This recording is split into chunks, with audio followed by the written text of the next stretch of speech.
menurut gue Patrick Kluivert ini belum mau langsung bereksperimen gitu ya, langsung berani karena pemainnya sendiri harus adaptasi juga. Karena considering kayak tadi yang udah Brian bilang, banyak pemain Australia yang juga lagi cedera. Terus ini gue juga lihat daftar squadnya, cuma ada 3 pemain yang capsnya di atas 50. Ini artinya tim yang bisa dibilang masih muda, masih mungkin mental untuk tampil di level internasional juga belum kebentuk banget. Jadi ya pede menang, dan considering Australia beberapa tahun ini tuh juga lagi susah memproduksi bakat-bakat yang moncat di Eropa. Ya kapan lagi kita bisa menang Australia kalau nggak sekarang. Halo Koprol Mania, balik lagi bersama gua Fandi di Koprol Bola. Khusus hari ini episode spesial karena tayang hari Rabu. Dikarenakan Indonesia besok akan melanjutkan perjuangannya di kualifikasi Piala Dunia 2026 ronde ketiga zona Asia. Debut untuk Patrick Kluivert yang sangat dinantikan oleh insan sepak bola di Indonesia. Lantas apa strategi yang akan dilakukan oleh Kluivert? Apakah melanjutkan legasi yang ditinggalkan STY atau merubah strategi yang dia miliki? Kita akan bahas bersama 4 rekan gua yang setia datang di Koprol Bola. Koprol Bola, kopi ngobrolin bola. Yang pertama, gua kedatangan salah satu pandit magang diaspora juga dia ini. Nggak mau kalah, emang pemain Indonesia doang yang boleh diaspora nih. Brian, diaspora dari Australia Indonesia spesial kita datangkan. Calon naturalisasi ya? Udah eligible ya lu ya? Udah. Kemarin baru sumpah gue. Baru sumpah ya? Sumpah pocong. Woi, bahaya banget. Bahaya banget. Bercanda ya? Bahaya banget, mentang-mentang bebas lu. Bahaya ini. Yang kedua, si Betah datang ke Koprol. Kenzi. Salah lagi. Oh, salah. Malu, baru datang 2 kali jadi belum akrab, bro. Kenza. Ya, Selamat datang kembali, Kenza. terima kasih udah diundang lagi. Oh iyalah. Enggak sih, jelas. gue yang datang aja nggak diundang sebenarnya. Iya, lu kan tadi lewat gue panggil Ken. Iya. Min satu rom gue bilang. Dan ini public enemy-nya gue ini. Siapa tuh? Gian. Hai guys, Pakai bahasa Jepang dong. Hajimimashite. Itadakimasu. Renzo Suzumori. Apa tuh artinya? Kimochi. Jangan lupa Sanmori. Subasa Amami kan? Oh, Anda langsung nyambung ya? Nah, kan gue tahu dari lu. Terakhir. Seru udah. Habib dengan setelan TNI. Wes. Hormat. Kesana ke kamera dong. Anda mau ini ya, mau menyesahkan sesuatu ya?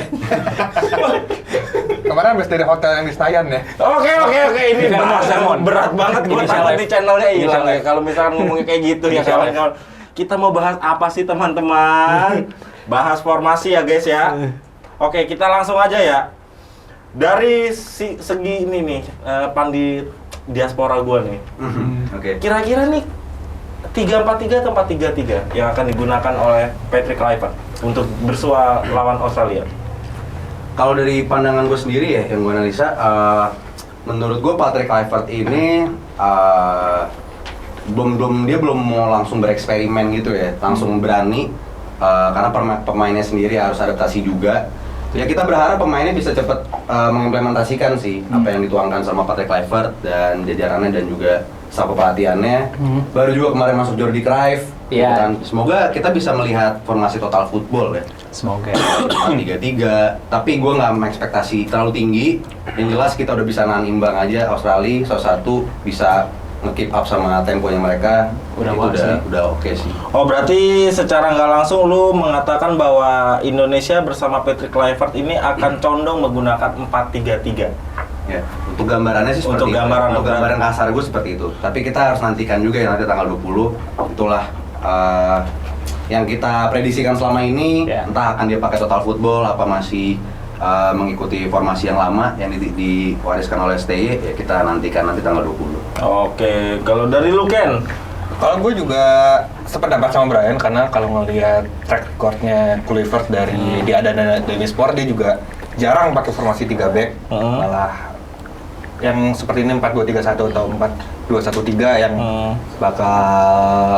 bakal sering dipakai kemungkinan ya. Iya. Dan gue juga feelingnya bakal ini untuk lawan Australia nggak main formasi 3 back. Tuh.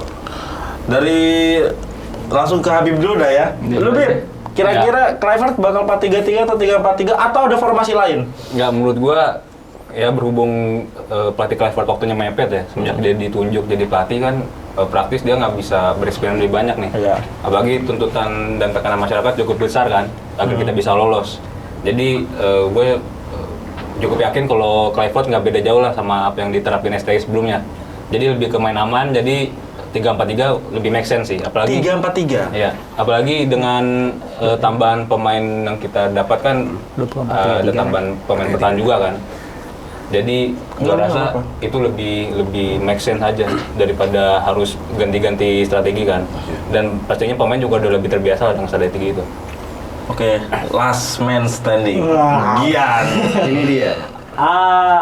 Kalau gue sendiri ngelihat Pelatih Kluivert dan Alex Pastoor serta Danny Lanzet ya, ini kan membawa bukan beberapa malah bisa dibilang warisan dari Sintayong. Iya.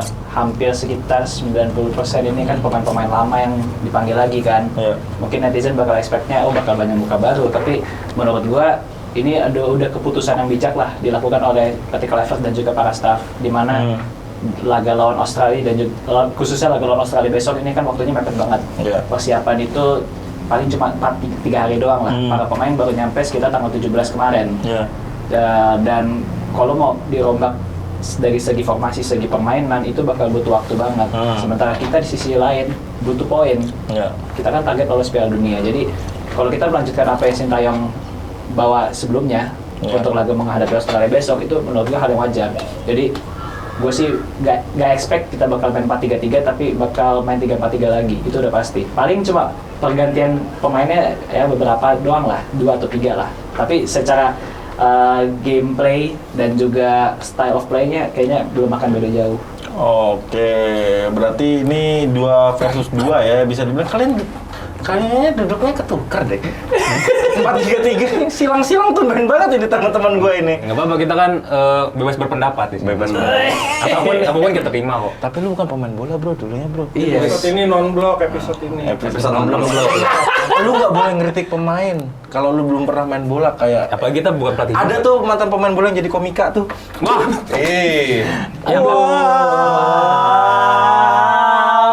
Oke. Indonesia datang ke Sydney ya dengan so iya tuh si botak. Halo, itu botak dulu. Botakan dia sih. ini gue nangkep ya, Indonesia ini datang ke Sydney ya dengan full squad. Dengan suntikan tenaga baru, bahkan ada Pelu Pesi, terus Dan James plus Ole Romani, dan terakhir pemain yang dinyinyirin Emil Audero. Iya. Dan si anak hilang dan berbeda sekali dengan sang tuan rumah Australia nih. Iya, betul. Tercatat ini ada 14 pemain yang disantet ya. Dijampe-jampe. Dan ada juga 4 calon debutan di Australia. Kayak Indonesia sebenarnya 4. Ini kayaknya naturalisasi juga dari Inggris nih kayaknya. Satu yang pemain baru itu malah rebut-rebutan sama Malaysia tadinya. Ya gue milih Australia, pinter nih orang. Oke, dari lu nih, Brian. Ya. Gimana lihat peluang Indonesia main di Sydney nih dengan skuad yang Indonesia udah dalam banget nih, sedangkan Australia kayak MU lah. Banyak yang cedera. MU lagi. Terus Berca juga. Siapa nih?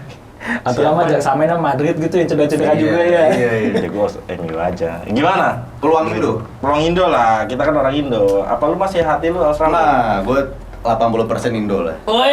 90% lah. 10%-nya nggak apa-apa lah Australia dikit. Hai. Nggak boleh ngelupain inilah ya. Roots-nya nggak boleh. Roots-nya nggak boleh. Iya. Nggak boleh lupain. Mau dapat paspor Australia kali.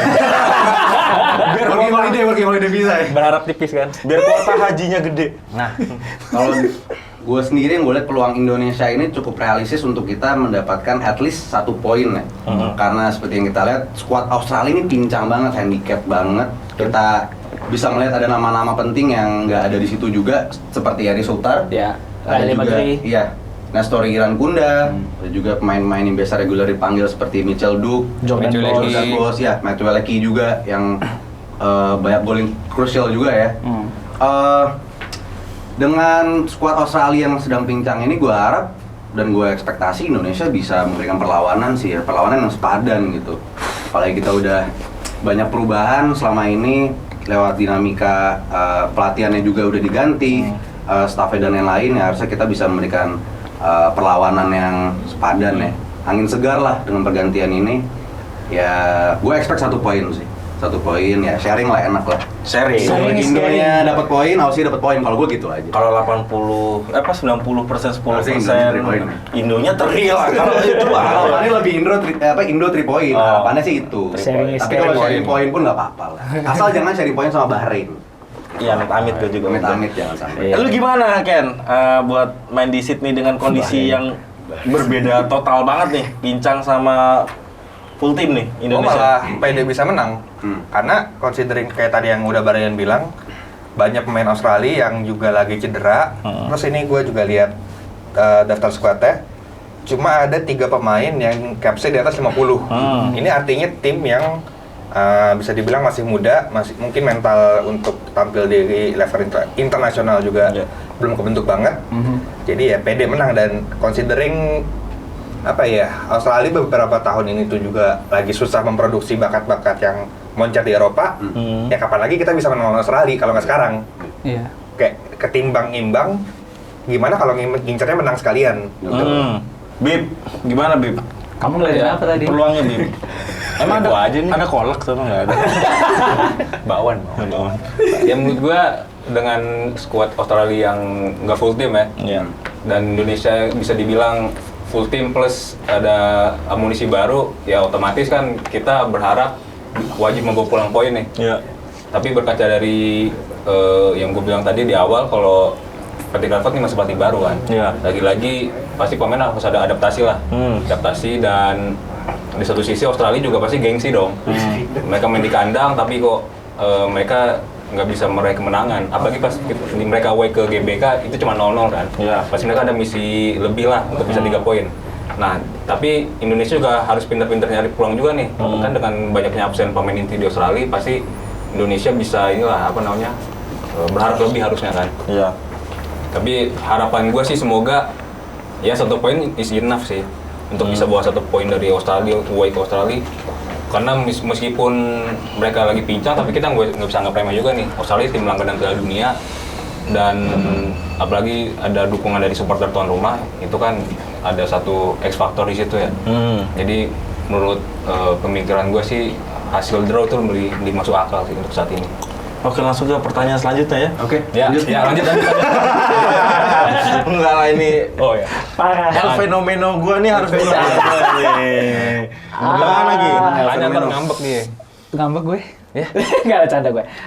Durasi cepet. Durasi. Oke, kalau gue sih sebenarnya sepakat sama Habib ya, sama Brian juga, apa namanya, kita sebenarnya paling realistis itu emang 1 poin. Seri.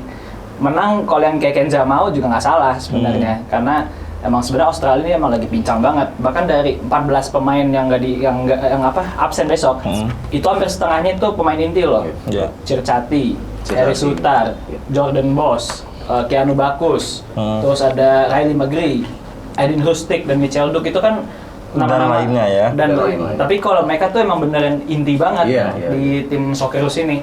Bisa dibilang tuh mereka benar-benar kehilangan core utamanya. Dan sehingga ini harus dimanfaatkan oleh timnas Indonesia. Dan satu lagi, gue ngelihat pelatih baru ini nih, si Tony Popovic ini sejauh ini ya, kan dia baru ditunjuk itu kan kalau nggak salah bulan Oktober kemarin. Secara implementasi permainan dan lain-lainnya belum kelihatan banget sama Australia kan. Beda sama tim kita nih, meskipun tim kita pelatih baru, tapi hasilnya jauh lebih positif kan sejauh ini di kualifikasi ketimbang Australia. Jadi PD-nya lebih dapat, terus dan sekarang chemistry kita juga jauh lebih kuat. Jadi gue sangat pede kita bisa raih 1 poin. 1 poin. Tapi sama kayak Habib juga, Australia ini bukan tim yang bisa dianggap remeh lah. Langganan Piala Dunia. meskipun mereka kadang suka angin-anginan juga di kualifikasi ya, tapi nggak bisa dipungkiri mental mereka tuh beda. Mereka bukan mental Asia kan, hitungannya. Oke, bicara Toni Popovic yang baru Desember ya diresmikan ya, mengganti siapa? Graham Arnold, dan dia juga udah ngelempar Cywar ke timnas Indonesia. Katanya skuad Indonesia yang sekarang sama yang kemarin di era ST itu nggak ada bedanya. Sebenarnya nggak salah sih. Kenapa ya Indonesia saat ini bener-bener jadi korban Cywar nih? Ya karena kalau gue ngelihatnya ya, Indonesia itu sekarang benar-benar udah jadi ancaman sih. Soalnya yang yang mengaku Indonesia kan bukan Toni Popovic doang. Sekelas Hajime Moriyasu pun juga udah mulai mengaku Indonesia kan. Jadi menurut gua cukup aja kalau banyak raksasa Asia yang dalam tanda kutip mengkhawatirkan Indonesia, karena kita secara tim aja tuh bukan tim yang pemain-pemainnya maaf aja ya orang Asia. Apa ya, literally kita Europe gitu loh. Netherlands B, Belanda B, cabang ya. Belanda cabang. Ya jangan sakit hati netizen ya, faktanya emang seperti itu. Jadi kalau mereka khawatir itu wajar banget karena secara kualitas, skill dan lain-lainnya, fisik juga itu pastinya jauh di atas pemain-pemain Asia. Itu sih. Gue kalau misalkan Gian udah bahas gini sebenarnya udah males berdebat ya, udah berulang kali ya. Kalau udah pegang paspor Indo ya udah orang Indo gitu loh. Gak usah dipusingin dia Eropa lah, apalah, Belanda B lah. Iya kan faktanya kan itu, tapi punya dari Indonesia, tapi kan besarnya di sistem Belanda. Berat banget ngomong. Kayak bilang di Indonesia udah gitu. Berat banget. Iya. Kayak di hatinya tuh ada menahan gitu. Terputerin lagi. Ini Indonesia udah. Bilang aja dia orang Indonesia. Yes. Selesai. Ya orang Belanda pakai kan bahasa masih Indonesia. Ada Belandanya juga. Mungkin dia kalau udah 10 caps baru Indo nih, udah Indo. Nggak juga kayaknya sih. Tadi 10 kan dia udah males dipanggil. Ada yang baru lagi. Oke, kita bahas lini per lini lah ya, yang menurut gue jadi pemain kunci yang setidaknya bisa merubah jalannya pertandingan ya. Ini kita langsung compare pemain ya, yang setidaknya gue anggap ini pemain kunci yang akan merubah jalannya permainan di kedua belah tim. Di kubu Australia ada Mas Cafe katanya nih. Mas Kena. Mas Father Skena kita. Father Skena, Jackson Irvin. Kemarin ketemu di Round 9 gue Blok M sama dia. Nongkrong situ Di ya. suasana kopi ya, beli kopi. Lagi Bersama El Profesor kita, El Profesor. Tom Hai. Oh, Profesor. Lagi ngerokok. Kira-kira Jackson Irvin bayangin. akan sentral mana nih permainan antara Jackson Irvin dan Tom Hai, dan gimana membawa timnya masing-masing dalam pertandingan ini? Gimana tuh Yan? Brian, Sebagai Brian, ya. fans Jackson Irvine, Beberapa kali gue banyak nonton ini juga ya, permainannya Jackson Irvine. Dia menawarkan banyak juga di lini tengah. Tapi kalau yang gue pandang beda gitu ya, apa yang ditawarkan sama Jackson Irvine sama Tom Hai ini. beda role sih. Beda role secara visi misi juga, secara visi passing gue sih memang lebih Tom Hai ya kan. Long shoot juga, Betul. long shoot kayak gol waktu itu lawan Filipina apa ya? Oh, ini Filipina Filipina. kalau nggak salah. Sedangkan Jackson Irvine di sisi lain dia main di Bundesliga, menuntut permainannya juga lebih fisikal juga ya di Bundesliga, lebih cepat juga. Dia tipe box to box banget emang. Dia tuh gelandang yang fisik banget pengen. Iya. Menurut gue sih dua-duanya bakal tenang ya, mengendalikan lini tengah, bakal ngasih yang terbaik juga. So far dari gue itu sih.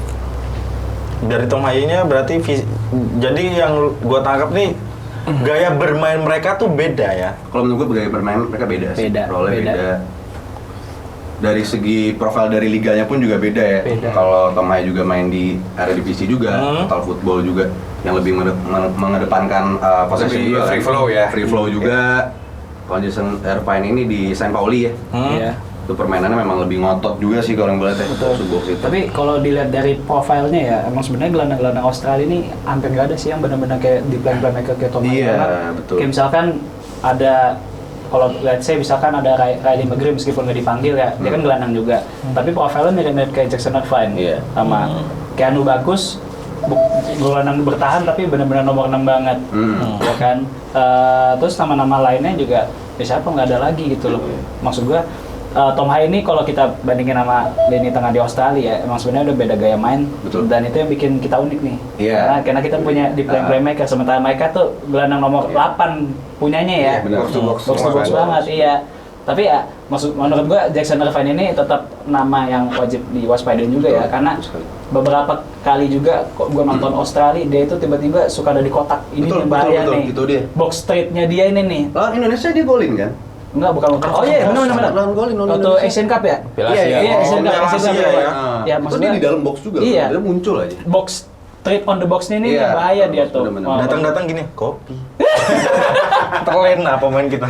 sebat sekalian. Apa namanya? Jadi ya ini PR buat lini belakang sih. Sama mungkin lini tengah juga kemungkinan kan Tom bakal duet sama Joy kan. Iya. Ini gimana caranya Joy ini bisa lebih nutup di tengah juga nanti. Sepakat. Ken. Sepakat karena kayak tadi udah dibilang beda. Terus gue juga merasa Tom Haye ini bakal lebih kelihatan lah influence-nya di pertandingan nanti. Karena ya dia yang orkestratornya, sementara Jackson kan lebih ke dia nge-breakingnya. Ya, jadi ya menarik sih duel antara Tom Haye lawan Jackson Iya, ini nanti. bakal seru sih. Sangat menarik karena posisinya sama, tapi role-nya beda, Beda. dan situasi timnya juga beda. Iya. Iya, Ya. betul. Bib, lagi nyari apa, Bib? Zaman Australia, zamannya Mark Viduka apa gimana? Equal. Pak Cristiano. Harry Kewell. Iya. Gua nih. Belum gua tanya, lu udah mau jawab ya? Nggak fokus. Oke, gimana, Bib? Ya menurut gua antara Jackson Irvine sama Tom Haye akan jadi pembeda ya. Dalam artian mereka berdua akan jadi ya istilahnya menjadi inilah tulang punggung kedua tim. Apalagi Tom Haye apalagi Tom Haye dari beberapa kali match sama timnas cukup konsisten ya, salah satu pemain paling konsisten yang biasa memegang kendali gelandang. Karena pas match lawan Saudi Arabia aja terakhir beberapa kali dia ngasih umpan-umpan yang cukup oke lah. Tapi sayangnya memang kita masih kekurangan di sisi ofensif ya, di penjara tuh masih kurang banget. PR banget. Lalu dari segi Jackson Irvine juga, ya kita tahu lah dia kan jadi kapten juga di timnas Australia ya. Lalu udah berpengalaman banget, yang otomatis pasti menjadi inilah tumpuan buat timnas Australia. Jadi kedua pemain ini gua rasa akan jadi pembeda di laga nanti sih. Jadi apa ya? Jadi Di spotlight juga. spotlight ya, betul. pasti ya. Jadi keduanya sama-sama berpengaruh lah buat tim mereka Patut masing-masing. kita nantikan ya pasti. Ya. Kedua pemain ini sih menurut gua ada kesamaannya di level klub ya. Sama-sama berada di tim papan bawah. Oh iya, Oke, betul. betul. Sepakat. Oke. Sepakat itu. Oke, selanjutnya ini kita lanjut ke sektor 9. Penyerang ya, sektor depan ya. Sini Ada Kusini Yengi versus Ole Gunnar Solskjaer. Wow. Gue pertama ini. Oke, gimana nih Gian? Apa? Kusini Yengi versus Ole Romani sama-sama di Championship ya, di kasta kedua Ya. Liga Inggris ya. Ya menarik sih sebenarnya dua pemain yang sama-sama main di tim papan bawah juga ya. Emang papan bawah juga? Oxford. Oh, yang penting main di Eropa. Oxford papan bawah juga sama. Yang penting main di Eropa, Bro. Iya. Kasta kedua ya. Liga Inggris. Yang penting langganan starting, Bu. Meskipun mainnya nggak banyak ya. Nggak main. Gimana langganan starting tapi meskipun main nggak banyak itu Enggak, gimana? emang langganan starting. Kemarin main lagi loh. Emang starting ya? Championship. Oh iya. Terakhir main sih. Lanjut. Oke, Malah kita- pada bikin podcast sendiri. Oke, menurut gua sebenarnya kalau Kusini Yengi ini sama Ole Romani profil striker yang menarik ya. Kusini Yengi itu benar-benar striker yang fisik banget juga, tinggi juga kan, mainnya main di box juga. Sementara Ole ini striker yang menurut gua malah sebenarnya gua ngeliatnya dia bukan sebagai nomor 9, tapi winger. Oh, Winger, menarik sih emang sih, tapi ya karena kan kita kan kekurangan nomor 9 juga ya. Tapi kalau mau kita bicara soal Ole di timnas untuk menghadapi lawan Australia besok, ya gue sih berharap dia bisa langsung ngasih impact ya secara instan juga, karena kan kita butuh daya gedor di depan. Dan secara statistik sih 9 game semenjak dia datang bulan Januari kemarin dan 1 gol, ya not bad lah. Kusini Yengi musim ini gue belum tahu persis banget ya, dia main cuma 11 kali, kenapa? Kayaknya karena cedera kalau nggak salah. Dia main 11 kali doang sejauh musim ini, masih belum golin sama sekali. Iya. Dan kartu kuningnya lebih banyak ternyata. Kartu kuningnya lebih Jadi banyak. tujuan dia musim ini sebenarnya pengen mengoleksi kartu kuning. Kartu kuning. Ganti posisi dia. Ganti posisi. Kayak Hoki Caraka tuh. Wah. Warna kartu kuningnya. lagi. Beb, gimana Beb? Compare antara Yengi versus oleh Romani. Ya menurut gua compare kedua pemain ini agak ngejomplang ya. Karena pertama yang ini dia udah total udah 11 caps di tim Australia, udah 6 gol kalau nggak salah. Yang dimana itu menurut gua sih cukup bagus ya untuk catatan sebuah striker. 11 main, 6 gol itu not bad lah. Sementara Oli ini kan dia baru akan debut nih kalau Australia nanti. Dan mengingat di level klub pun dia baru mencetak satu gol di Oxford. Jadi gua rasa harus inilah kita harus menunggu lebih sabar lagi nih. Apakah Ole bisa langsung nyetel sama timnas atau enggak? Sementara Yengi menurut gue bisa jadi ancaman serius buat pertahanan kita sih. Yang mengingat dengan statistik dia yang cukup oke di timnas dan apalagi posisinya juga cukup tinggi kan, yang dimana bisa harus kita semua waspadai bola-bola atas lah dari Yengi ini. Jadi harapan gue sih mudah-mudahan Ole bisa bermain lepas dari tekanan dan segala macam, karena lagi-lagi dalam beberapa tahun terakhir ini kan di sisi serangan timnas kita cukup dipelanyakan ya. Jadi ya bermain lepas saja dan enjoy the game sih menurut gue. Gimana Ken? Oleh Romani ini pemain yang benar-benar dinantikan sebenarnya sama publik sepak bola Indonesia ya. Nah itu karena dinantikan, jadi ekspektasi kita untuk dia tuh tinggi kan. Nah Ya, sepakat gua. bisa jadi ekspektasinya tinggi itu, plus juga kita juga bukan rasakan malah dia jadi beban. Jadi kalau gue pribadi sih gue nggak mau expect apa-apa ke dia. Ya dulu main aja, baru kita bisa kasih penilaian setelah nanti dia main sama debutnya. Apakah dia langsung dapat chemistry-nya sama pemain lain atau malah jadi merusak chemistry. Kita kan belum ada yang tahu juga. Jadi ya buat gue ini dia sama Romani itu belum apple to apple, karena dilihat dari sisi chemistry juga Romani Yengi itu udah, kalau dilihat dari statistik kayak di atas kertas itu udah ngecil banget sama timnya. Enggak, Romani masih tanda tanya lah. Anak kacangan lah. Ya, Anak kacangan. baru diajak main. Diajak main. Oke Bri. Dari gue sendiri sih sama juga ya, kayak bro-bro sekalian, ekspektasi gue nggak terlalu tinggi, khusus sama Ole Romani ya.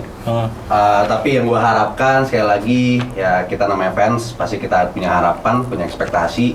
Gue harapnya dengan pelatihnya sekarang Patrick Kluivert, yang dimana pada saat dia masih main sepak bola dia adalah striker yang mematikan apa segala, semoga bisa dituangkan secepat mungkin nih ke striker-striker kita yang agak kumpulin nih gitu, yang mungkin tadi Patrick apa strike yang dibilang L Clemmer jadi L keker L bugar. ya kan? Dengan Kok saya tidak yakin ya?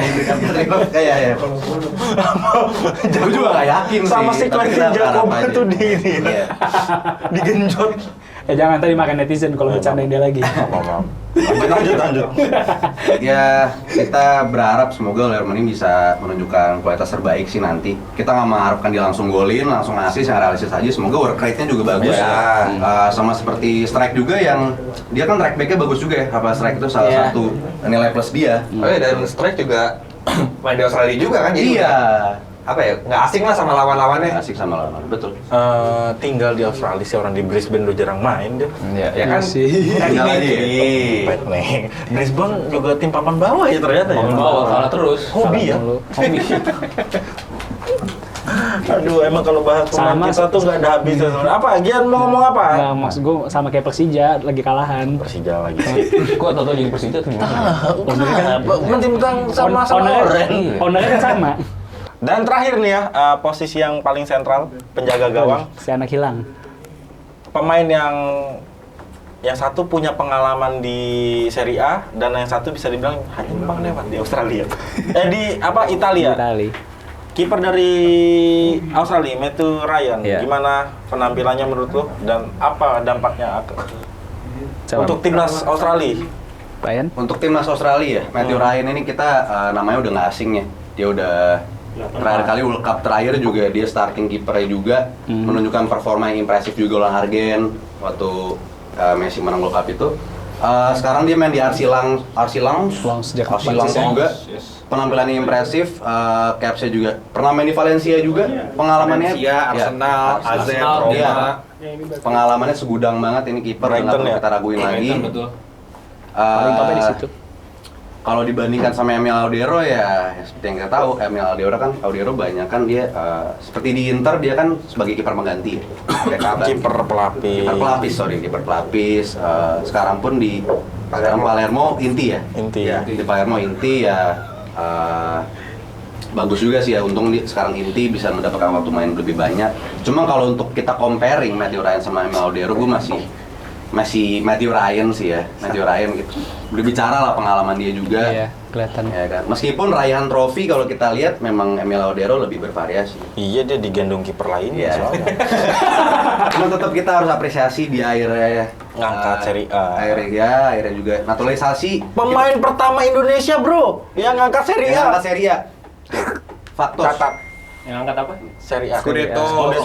Scudetto. Tapi tetap kalau buat gue Martin Paes tetap akan starting sih. Kalau gue personal gue anggap Martin Paes akan tetap starting dibanding Emil Audero. Ya, setuju karena Belum Kenza, belum ditanya. Buru-buru banget. Kayak orang ngejar kereta. Gimana Ken? Kenapa ya pada cepet-cepet banget gitu ya? Gimana Ken? lu kan lupa kan. Emang sengaja. Jadi gue juga setuju sama Brian. Menurut gue chance Martin Paes untuk starter lebih gede karena kita lihat sendiri kemarin udah lawan Jepang, lawan Saudi, lawan Australia juga cukup solid, dan Audero dan Matthew Ryan itu juga apa ya, bisa dibilang ini kiper ya kalau di klub tuh jadi pelapis, tapi kalau di timnas ya di timnas belum tahu ya kalau Audero ya. Kalau Matthew Ryan emang kiper spesialis pelapis dan dia udah biasa main di Australia juga, udah ada 97 caps ya. Kurang apple to apple, jadi lebih apa ya, lebih cocok Martin Paes kalau menurut gue. 96 malah capsnya. Lagi di Plumpton. Ngegolinya 0 ya Matthew Ryan ya. Kan kiper. Oh, kiper. Enggak apple to apple. Rogerio Ceni. Nggak produktif tuh. Setara sama Yengi nih, Matthew Ryan.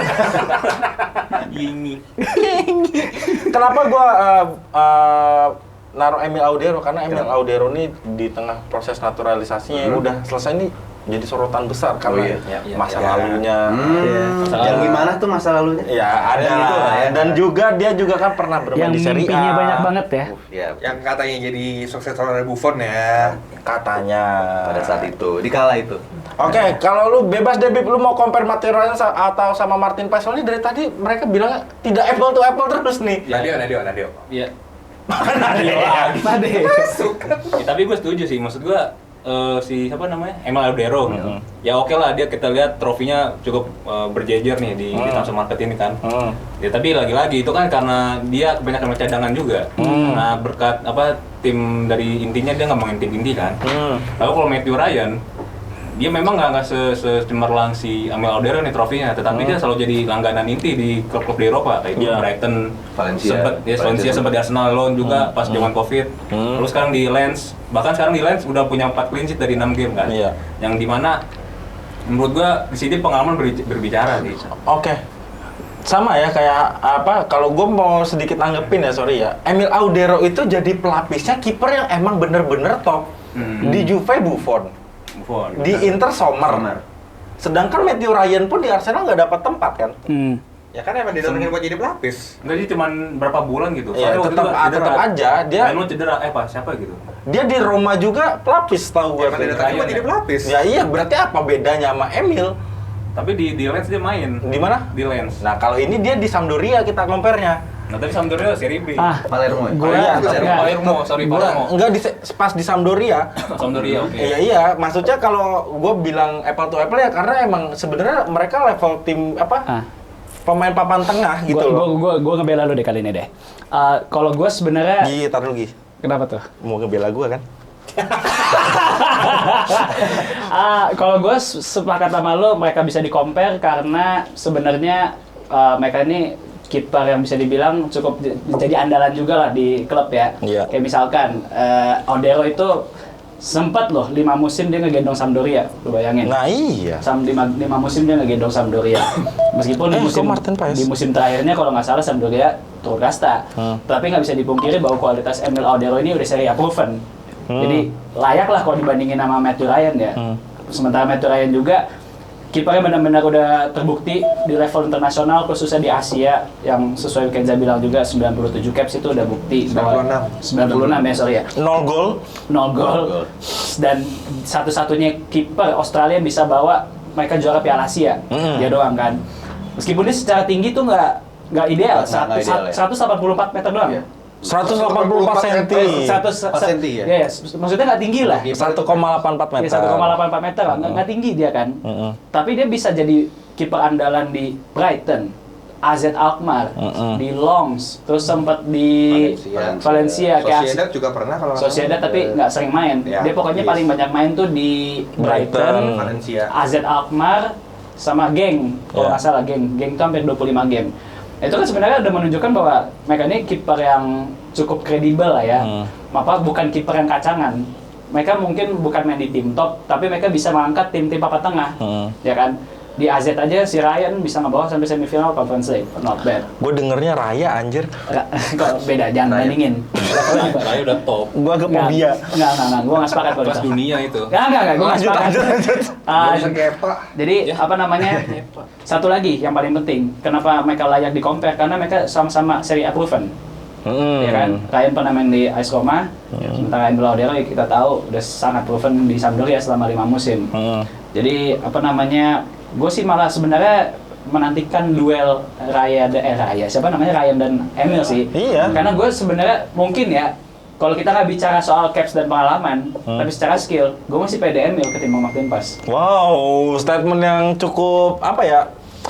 Mengundang debat sebenarnya ini. Iya, gimana ya? Gue mungkin bakal ada yang nggak setuju kan karena kemarin Emil baru blunder lah dan segala macamnya. Tapi kalau lu nonton Emil di Sampdoria, dia nggak seburuk gitu kok. Gila tuh orang. Itu yang CR loncat berapa meter tuh? Iya. Kipernya Emil. Kipernya Emil. Tapi kan gol itu kan. Iya gol, cuman ya Tapi susah. Bola header tuh emang susah. Kan? emang susah. Iya. Oke. Tapi Emil tuh jadi apa ya? Kalau menurut standar gue nih, kalau lu udah Serie A proven, ya lu udah top lah. Karena lu udah bermain di liga yang secara kualitas kipernya tuh udah luar biasa banget. Oke, terakhir ya. Prediksi skor dan Emil Orpas. Skor 1-0 Emil main. Brian, 1 sama Martin Paes main. Kenza, Martin Paes main 1-0 Indonesia. Bip. Amin. Tiga sama. Gue senang banget kalau habisnya. Senang banget kalau sama juga sama, sama-sama. Tiga sama. Terus kipernya Paes, tapi gue ada alasan. Karena Paes selama main buat di timnas main bagus. Iya. Bukan berarti Emil nggak bagus ya.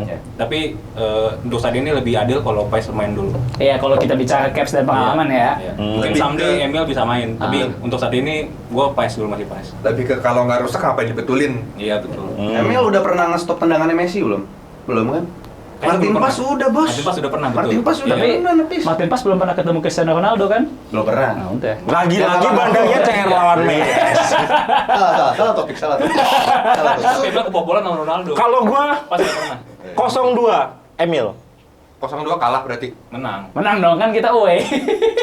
Oh iya, 2-0. Gimana sih? Tongkrongan baru ya? Iya. Kali nih.